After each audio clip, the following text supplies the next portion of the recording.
On pourrait bien baptiser ces murs des lamentations.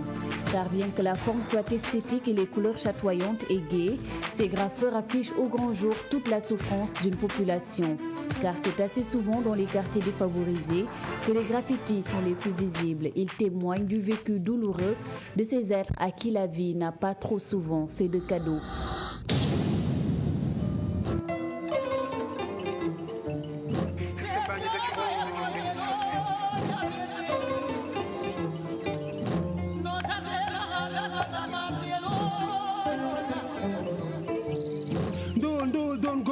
Yokk stress gis village ci lamini waajur yi tooj stress da teg ba tekki doomu dëkkandool bi ñu dëkkandool mucc ci ndóol baay n'a pas de prix foog ñu mën a sunu bopp baay soogu free ngi soxla mën a si sa cri ba ñu nekk ci beneen gaal bu ko jaree jëf àbb coyi laam mu piol bi jël si c'est le prix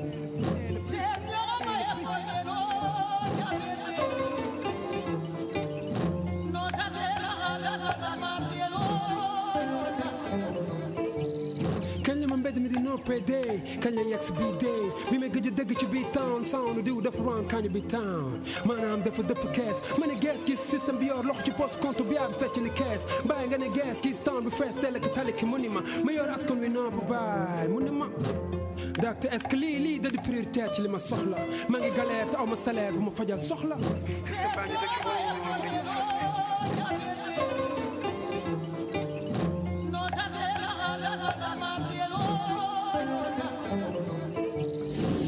Docta est de ceux-là, il fait partie de ceux qui ont en premier introduit les graffitis sous leur forme actuelle au Sénégal. Entre les murs et lui, c'est une histoire qui dure depuis 1988. Je suis désolé, l'éducation flanche.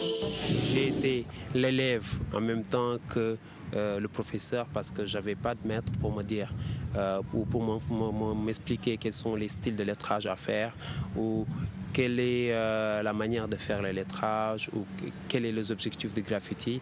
À travers les magazines que j'avais qui venaient d'Europe, des États-Unis, j'ai eu la chance de me former. Et à travers le 7-7 qui s'est passé en 88, j'ai pu poser mes premiers fresques. C'était pas fameux, mais c'était de moi. J'ai pu poser mes premiers fresques à fur et à mesure de m'y donner. Docta s'est créé son propre style, une identité à travers ce qu'il fait et ça m'a permis aussi de voyager, de connaître d'autres graffeurs, d'inviter des graffeurs et de pouvoir représenter le graffiti africain, sénégalais partout où je vais. Le mot découragement n'est pas hip-hop comme on dit. On dit que couper le yoh dans ragal. C'est-à-dire qu'on ne baisse pas les bras à la hachula. Nous, dans l'esprit à laquelle qui nous a permis de ne pas baisser les bras, c'est venir dans le... On est sorti du néant et on a conçu quelque chose dans le néant. Et on fait partie de cette famille et on est de cette famille et c'est comme ça qu'on évolue. Là où il n'y a pas de couleur, il n'y a pas de vie, les graffeurs ils passent, ils donnent vie, ils donnent de la couleur et ça devient utile, on laisse le message.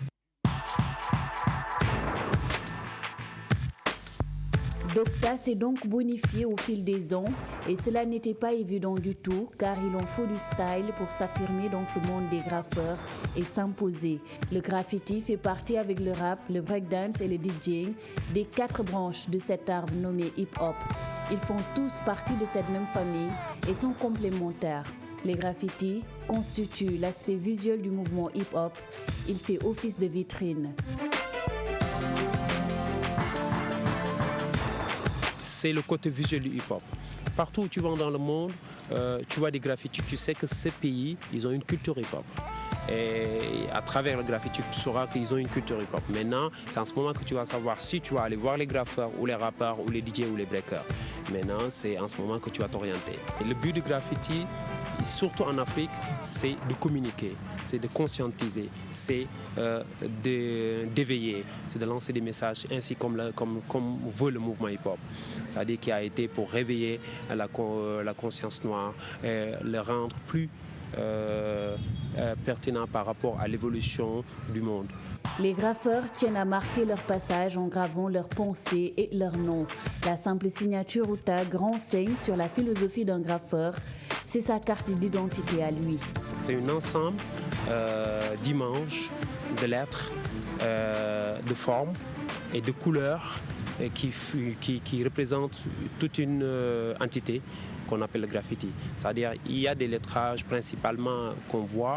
Après, ces lettrages sont accompagnés par des persos et ils sont posés sur un background, ça veut dire sur un fond. Le fond, ça dépend de la personne. Quel type de message et qu'est-ce qu'il peut véhiculer. Le fond va représenter, va véhiculer ce message. Le tag est la signature du graffeur qu'il utilise. C'est une forme qu'il utilise pour passer des messages. C'est les écritures qu'on appelle, certains appellent normales. Le graffiti, c'est l'art de rendre les lettres académiques artistiques et insérer les formes qu'on a l'habitude de voir, mais sur un autre aspect, mais plus stylé. À travers un nom, moi je te donne Docta qui te soigne à travers ses couleurs, qui te soigne à travers ses formes, qui te soigne à travers ses lettres, qui te soigne à travers l'autre côté qui est la musique, qui te soigne à travers l'autre côté qui est l'habit. Et ça te donne une chose qui te met Docta, un docteur. Et tu vois, donc le nom nous représente aussi l'humeur et la compréhension de l'artiste, la philosophie de l'artiste. Si vous vous promenez dans les rues de Dakar, vous verrez très souvent des murs de ce genre. Des murs transformés en dépotoirs d'ordures ou pire encore, en urinoir pour les passants peu soucieux des règles élémentaires d'hygiène ou de civisme. Et c'est là où l'on peut vraiment ressentir l'utilité des graffitis, car qui oserait pisser sur de si jolies fresques murales? Puisqu'il y a des murs délabrés dans notre pays où les gens transforment des dépotoirs d'ordures ou des urinoirs. Et à travers nos graphes, les gens ils déposent plus d'ordures, ils urinent plus sur ces murs. Donc on apporte notre côté. C'est notre devoir de pouvoir faire ça. Et ce qui est important de cette chose, ça veut dire qu'on n'est pas financé par qui que ce soit. C'est nos propres moyens, c'est l'amour de cette chose-là et c'est la culture et l'éducation que tu reçois dans l'hip-hop. Les faits semblent donner raison à Docta. Un petit tour effectué à travers les artères de la capitale nous a permis de nous rendre compte de la véracité de ses propos. Cette image se passe de commentaires.